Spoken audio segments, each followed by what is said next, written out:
से गुजर रहा था तो मैंने देखा कि आसमान से कोई नूर की ऐसे बारिश हो रही है इस घर पे। अल्लाह। तो वो नूर की बारिश देखकर मेरे दिल ने कहा कि मानो ना मानो यहाँ पर कोई अल्लाह का वली आया हुआ है। मैं ये देखने के लिए आया हूं। मुझे नहीं पता था कि हुजूर ताजु शरिया यहाँ तशरीफ लाए। मैंने इजाजत ली थी वहां पर गवर्नमेंट से कि हमें एयरपोर्ट का जो एक होता है वीआईपी रूम होता है, तो उसके लिए इजाजत ये मिली थी कि मैं दमिश्क से मैं आऊंगा अंदर और वहां से सिर्फ मेरे मुर्शिद तशरीफ लाएंगे। ठीक है। तो जिसको वीआईपी लॉन्च कहते हैं। तो उन्होंने वीआईपी लॉन्च नहीं बल्कि हमें वो लॉन्च दिया जो उनके प्रेसिडेंट के लिए था। अच्छा।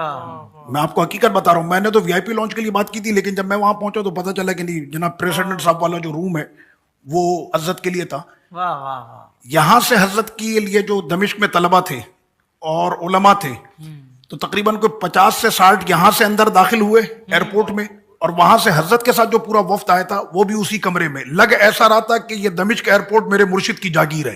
भाई क्या कहने हैं, वाह वाह। बिल्कुल ऐसे ही ये मंजर जो मैं बयान कर रहा हूँ, ये उसके मुताबिद गवाह। माशाल्लाह। उसके बाद वहां पर एक मामला ये हुआ कि लंका का एक शख्स था जिसको हम श्रीलंका कहते हैं, वो पीछे पड़ा हुआ है, मुझको आना है मुझको आना है। मैं जब भी पासपोर्ट उसका दूं वीजे के लिए, वो उसको रिफ्यूज कर दें।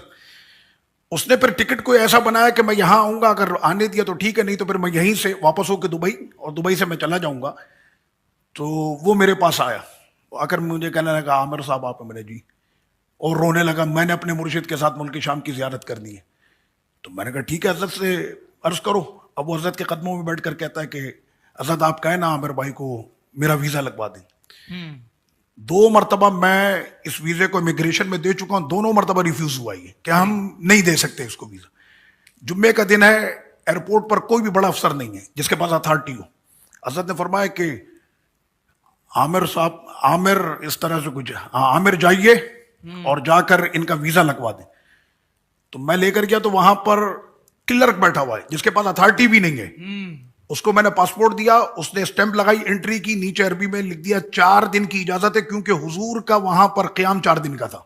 अल्लाह अकबर। मैं वहां से वापस आया तो हजरत क्या ने कहने? फरमाया ओके, वाह, मैंने जी हुजूर हो गया काम। अच्छा, ये सुबह में हजरत तशरीफ लाए। क्लर्क को पता थी कि हजरत का भी 4 दिन का क्याम है? नहीं नहीं, उसको नहीं पता, कुछ नहीं पता, उसको क्या थोड़ी पता है। वाह वाह वाह वाह। उसके पास तो अथॉरिटी भी नहीं है वीजा देने वाह की। वाह वाह दफ्तरी वाह। आदमी हो तो दफ्तरी आदमी। हाँ, वो क्लर्क थोड़ी दे सकता है, जर्नल का काम होता है, जर्नल वीजा देता है, क्लर्क का काम नहीं होता। वाह वाह वाह। और जुम्मे का दिन वहां छुट्टी होती है जुम्मे को। बहुत अच्छे है, वाह। तो सुबह हजरत तशरीफ लाए को 10 बजे के वक्त दमिश्क, और रात में मगरिब के बाद हजरत की जो है वो नशिस्त थी उलमा इकराम के साथ। तो 114 के करीब मैंने बताया ना कि आपके उलमा इकराम। आखिर में तशरीफ लाए मुफ्ती दमिश्क, फिक़ह हनफी के बहुत बड़े आलिम मुफ्ती दमिश्क, डॉक्टर अब्दुल फत्ताह अल बिज़म।